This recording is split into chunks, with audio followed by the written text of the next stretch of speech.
setup for what's arguably the best folding drone on the planet because of the features and specs that this thing packs. There is a lot to learn about this drone. This is a professional drone. I mean, you want some professional in your life? This has got it. This fits in a relatively small bag and it's foldable. I thought the Mavic 3 would be released and it has not.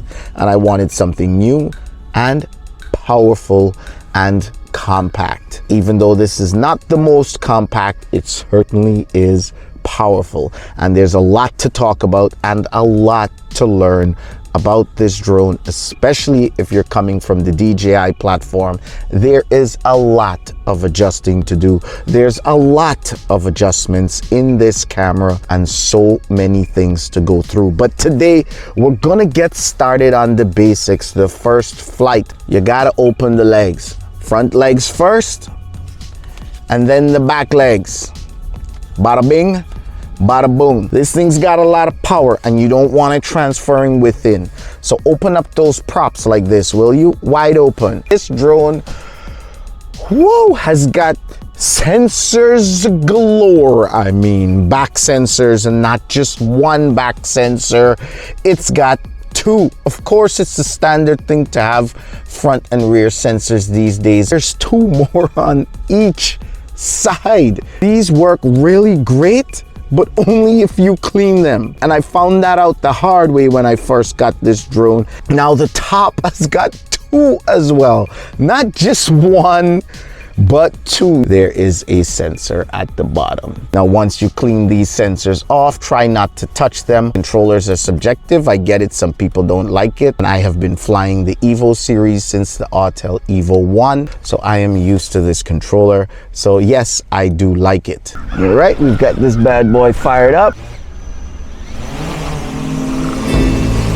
This 900 megahertz thing, whatever they got going on here, I put it on par with OcuSync, and in a lot of situations, even better. They say put the antennas like this, but sometimes when I'm really pushing it, I find better results like this, one up, one down, or sometimes both up. I play with it sometimes, but hey, for starters, let's put it the way it's recommended, which is like this, right? The top right, instead of the three little dots, you have a little settings bar. You just hit that. The first thing I like to tackle is the battery. I like to squeeze every little bit of juice out of this, especially in the winter and it's cold, right? And you do get a lot of flight time from this battery. Let me tell you, on an icy cold day, I'll get 30 minutes. I haven't even seen what it's like in the summer yet. You have flight controller, visual navigation, remote controller, image transmission, aircraft battery. Let's go there. Bring the critically low as possible. 8%, and I like to leave my low battery warning at around 25%. So 25% warn me that it's time to come home, but I know that you will not auto land until it's at 8%. That gives me the most flexibility to squeeze the most out of this. And then if you don't adjust it to 8% and you leave this at around 14, what's going to happen is that it could start landing at 14% automatically, and then you have to be fighting with it. So you don't want to be fighting with it at 14%. Bring it down to 8% for safety. Good. Now that the battery is out of the way, let's go to flight controller. You'll notice that everything is in meters. I don't like meters, so come all the way at the bottom where it says general. Similar to the DJI drones, they'll have three dots at the bottom there on the DJI, and change it from metric to imperial, which is miles per hour. So that's the basic settings you want to do. Come back to flight controller, set your go home altitude. The higher you are, remember, generally the safer you are. And once you've got your altitude heights set up, now I've got my standard speed at 22 miles an hour. If I jump over to ludicrous, no obstacle avoidance works at ludicrous, but you can top out at 45 miles an hour. That's equivalent to DJI sports mode, but we're gonna go in standard, which is 22 miles an hour. This drone has no restrictions, so it's all upon you to take the necessary precautions to make sure that you're flying in a safe area. This drone will not stop you from flying anywhere. Now, just to move along here quickly, visual navigation tells you to turn on obstacle avoidance. Your bottom lights, it has a bottom light that lights up in the night that you can automatically have it turn on, or you can customize it to a button, or you can customize it to flash if you want. That's pretty cool. You have landing protection, downward positioning sensors, turn all on. Just turn all the sensors on for safety, especially if this is your first flight, you don't want to turn anything off on visual navigation. So make sure everything is on. You can fly the typical stuff in your remote controller. You can calibrate your sticks, which you don't need to do unless you're having a problem. Command sticks, remote controller, customize buttons. You can customize buttons if you want. I like to set my buttons. That's these little buttons at the bottom here. I have them customized for the camera to look down and the camera to look up like this. I'll press and hold the button. There goes the camera looking down, press and hold the button, and there goes the camera looking out. There's two wheels at the top left over here and the top right over here. The top left is just like your DJI stuff to look up and look down. That's how you control your gimbal, right? And all of these settings can be fine-tuned in the gimbal settings, so don't worry about this. It's a professional drone. It's got all the professional features. And then on the right wheel over here, you have your menu. So look at my screen right now as I roll. All I have to do is roll this. If I roll this right wheel, it pulls up the whole menu, and I can roll from the left and roll from the right and roll through the menu. Now I can roll left and roll right with this little scroll wheel. So for example, let's roll over the zoom. It's on 1x zoom right now. I can tap on this button. It's also a press button to go into the zoom menu, and then roll again to roll left and roll right. So really all your controls is sitting at this one wheel. And this is so intuitive that you can literally use this one finger to control every single thing, and I mean everything. So we could select zoom. Look at that. Look how easy that is, right? Focus, autofocus. You have manual focus or autofocus. Select autofocus. Go back to zoom, 1x zoom, 2x zoom, 3x zoom. Everything at your fingertips, and you just press to select white balance. You have all the controls: neon, incandescent, cloudy, sunny, right? Select sunny. If not, go back and select 5600, or you can adjust your own white balance. Everything by scroll and click, scroll and click. 5600 is where I like to go. Now, if you're on auto, meaning your ISO is on auto, you can choose auto or manual. If you choose manual, your ISO, you control it yourself. The drone will not control it for you, which is cool, but let's leave it on auto because you're now getting started. Aperture, you have full control over your aperture. You can increase or decrease your aperture. That's all up to you. And I'm doing it with one finger, guys. One finger. You have different modes. You have aperture priority, shutter priority, manual, automatic. Let's start out in automatic. We don't want anything too crazy to get started. MP4, MOV, you can select whichever one you want. Let's keep scrolling. Frame rates, 24, 25, 30, 48. Yep, 50 FPS, and of course 60 FPS. So you have a full plethora of frame rates to choose from. Still on one wheel, you can select 4K, 2.7, 1080p, and of course you'll have variable frame rates that you want to use these at. And then of course there's the infamous 6K, so you can see it there you go. 6K, you got 4K, you got 6K. I want some 6K in my life. Just click on that and now you're in 6K, but we're gonna go back to 4K, keep it simple. I'll do all the 6K stuff and show you guys in a later video. To the bottom left of your screen right there, you can see your gimbal angle. So if I move my gimbal down, you see it moves to 12 degrees, 17 degrees. So that's really nice. Everything there is precision, really set up for professional use. And I really like that. So cool. So cool.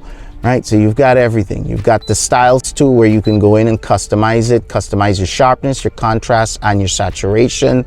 If you want plus it or minus it, it's all up to you with the click of a finger. Just takes a little bit getting used to. And then you've got color, you've got none, then you've got log. And let me tell you something, guys. Oh my gosh.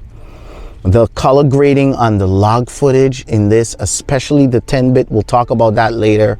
Beautiful, right? Not many color options here. You just got nostalgic. If you like that nostalgic look, you got black and white, you got log, or you just got the standard none, which is the standard basic color profile that comes out of the camera, right? You got autofocus, manual focus, your zoom, white balance, auto exposure, so you can just slide on over and plus your exposure to brighten things up, or scroll over in the negative and darken things up if you want to keep things simple when you're now getting started. All right, I have an ND filter on mine, which is great for shooting manual, but we're not getting into all of that today. I'll do a separate video for camera features. What I also like about this is if you pull out the connection to the phone, look, I'll pull the connection out here, bam. Remote control and mobile phone disconnected. Yeah, she talks too. You can shut her up. There's the settings option to shut that up. There's a little button here called display. Mobile phone disconnected. You just hit that display button, and this goes from displaying all your telemetry. Look, I'll hit the display button at the top here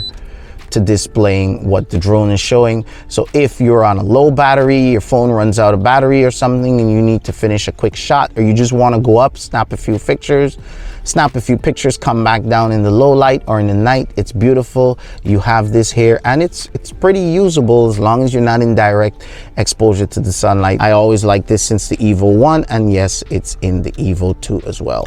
So bear that in mind. Plug in back the remote controller, and automatically it switches back to the app. You press and hold this for a few seconds to come home. There's a pause button, so any kind of smart maneuver that you're doing, you can pause it. There's the power button. Of course, you just press and hold it to turn the controller on and off.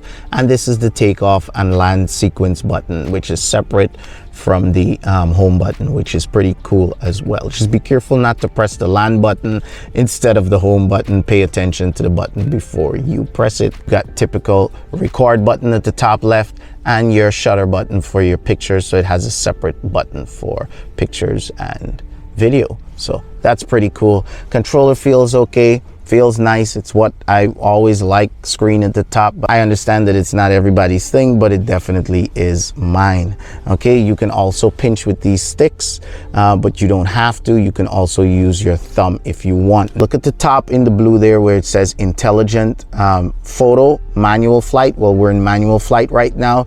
If I click on that and I go to dual stability, dual stability is like cinematic mode on the DJI drones, but this is really cinematic. All you do is press that, right? And you don't have to do anything else. The drone slows down all the sticks for you and everything automatically, so you can get some nice, smooth, cinematic shots. Now, if that's not good enough for you, no worries. You can come out of that mode. Just click on the top left on the blue thing again, and you're out of that mode. You can also do precision flight. Precision's flight now is really fine tuning. I mean, really fine tuning.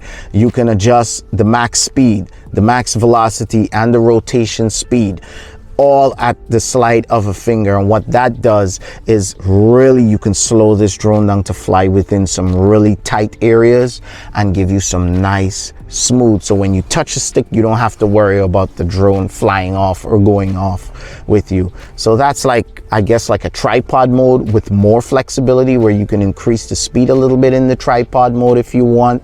So look at it that way if you're coming from DJI. Now, there's a lot of other smart features here, which I will not go into right now, but just an overview. It's got dynamic track, which is its tracking feature. It's got tripod track, it's got parallel track, it's got viewpoint where you can just tap the screen and go.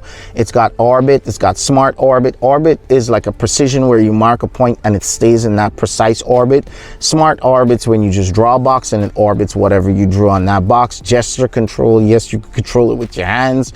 It's got precision flight, which we just went through. That's for real precision movements. Dual stability, that's like a cinematic mode. It's got a hyper hyperlapse mode. Yes, it has a hyperlapse mode, and it makes the videos for you. Not as detailed as the DJI, where it has a ton of hyperlapse features, but basic hyperlapse features. Now, if you're a pro, you're not really interested in this, but if you're a prosumer and you like to goof off a little bit, it's nice that you can also have a little bit of fun with this drone. Okay, next, it's got also VR, which is cool. It gives you the VR looking goggles, so you could put your phone in a goggles and knock yourself out by looking down, looking up. It responds to the movement on the phone, which is really nice.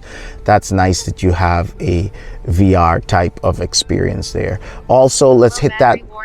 Okay, also let's hit that little Autel button. You also have missions here in the main menu, so you can hit the missions and you could do waypoints. So it's got your waypoints built in. I know a lot of people wanted that on the Mavic Air 2. It's built into this, and it's pretty in-depth. Like, it's in-depth for work, so it's good enough for your recreational flying. It's got rectangular, polygonal waypoints, the regular waypoints. It goes on, oblique waypoints. So you've got the full suite here of waypoints. So if you want to use this drone for something else like mapping, surveying, any kind of missions, because this drone has 3 cameras that it can use.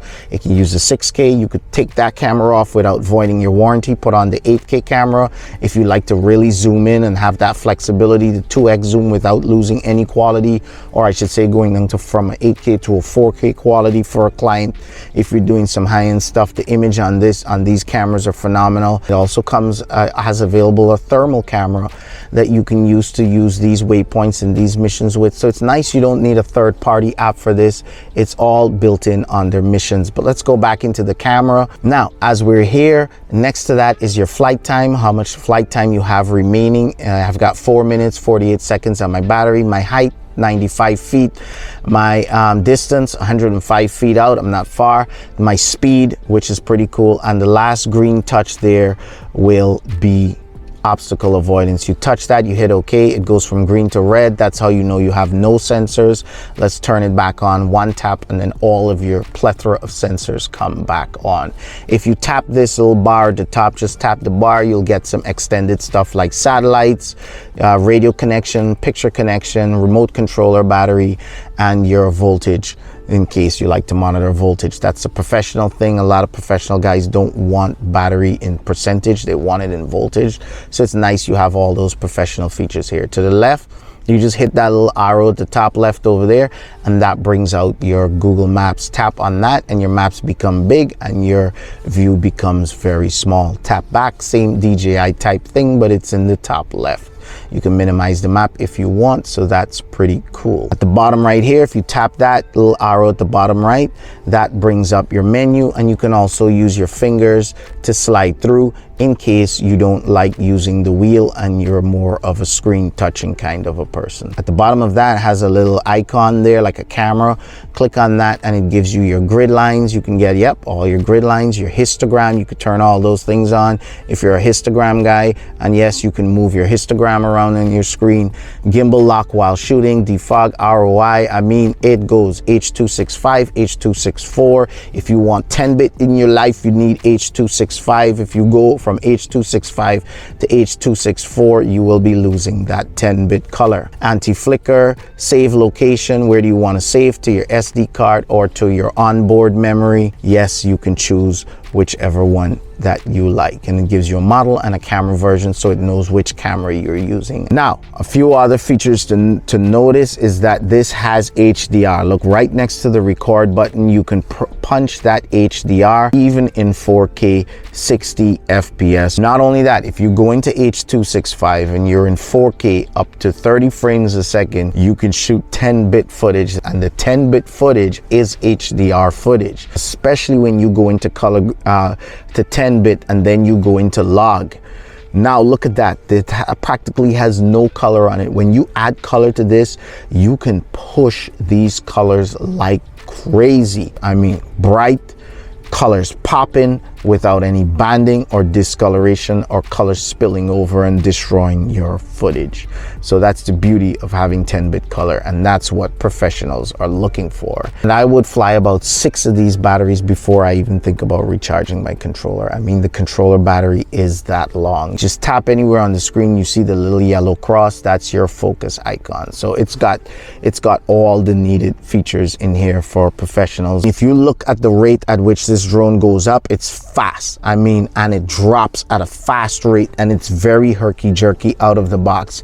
And that, I think Autel should tune or tweak a little bit, because it will turn a lot of people off, especially if they're not professionals and they just want a drone to fly and fly kind of like DJI. It can be a little scary too, the way it moves up and down. But here's a quick fix for that. Go to the top right on the little settings, click that little settings icon right there, and scroll all the way to bottom to the advanced settings. Now look for EXP, that's your exponential, but there's also sensitivity. How sensitive do you want things to react? Now these are the features that we're accustomed to seeing in the Pro drones. So if you have a Mavic Pro, Mavic 2 Pro, Phantom 4 Pro, anything DJI with the name Pro on it, you'll find these kind of additional features built in. Mavic Air, Mavic Mini and stuff won't have this. So if you're new or now transitioning to something professional, you'll have to play around with these. I left mine pretty much stock, right? My yaw movement. So if your yaw is too rash, you could slow it down here. Your braking, your attitude, you can slow it all down there. It doesn't really bother me, but this I have adjusted. Right now, this you could take your finger and slide it up, and it goes to 0.7. 0.7 is the most erratic behavior. If you want nice smooth flight out of the box, just bring all down to 0.2. Bring all down to 0.2. And I like this because you could just slide on the screen and adjust. It's really nice, right? Bring all down to 0.2. What that's gonna do, yeah, it's gonna slow everything down, but the drone will be more predictable. It'll be more smooth. It will raise altitude more calmly and just give you a nice smooth flight experience. But if you don't want that, you wanna fly normally, just, herky-jerky, well then you can come out of this, and when you're ready to film, select either dual stability or precision flight. Dual stability, like I said before, it's like cinematic mode, and that will give you some nice smooth flight. Obviously, you purchased this drone because you're looking for something professional. Either you're doing some really some high-end professional work, or you want to really start deep diving into that world, and that's why you got yourself something really professional, right? Now, I'm not saying the Mavic 2 Pro is not professional either. You can get good results from the Mavic 2 Pro and the Phantom 4 Pro, but this camera is just newer technology. You can get 6K out of this, you can get 4K, you can get 10-bit, you can get 60 FPS with 10-bit, something that you would need 2 drones for. You would need the Phantom if you want 4K 60, you would need the Mavic if you wanted 10-bit. So it's like you would have to have 2 drones and pick which one you want to do, and then you'll have to blend the footage, and then it's 2 set of batteries to charge and all that, which is why I got rid of both of my Phantom and my Mavic, and this was like a nice middle ground for me. And when you look at the image on this camera, in particular the edges of this camera, it looks like it's mounted on a post or something. Like, it doesn't even budge, like it doesn't even move. And when you start flying in this cinematic mode here, this dual stability mode over here, this camera just feels like it's literally just something out of a cinema. Like, it's just rock solid. And because the drone is so muscly, it's compact, but it's also muscly and bulky. It carries a little bit of weight. I don't have to worry about high wind conditions. This just takes care of all of my needs and workflow. The drone was a little bit costly, but it's definitely cheaper than owning both a Mavic and a Phantom. All right, let's bring this puppy back home.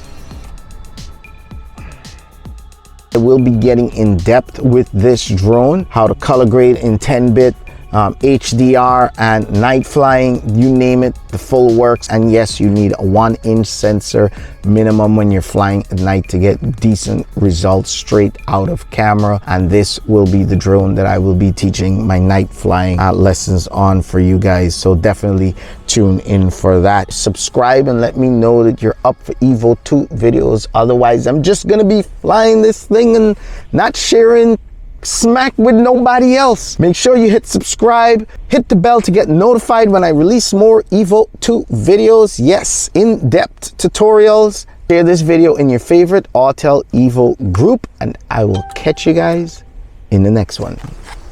Make sure you become a Patreon, guys.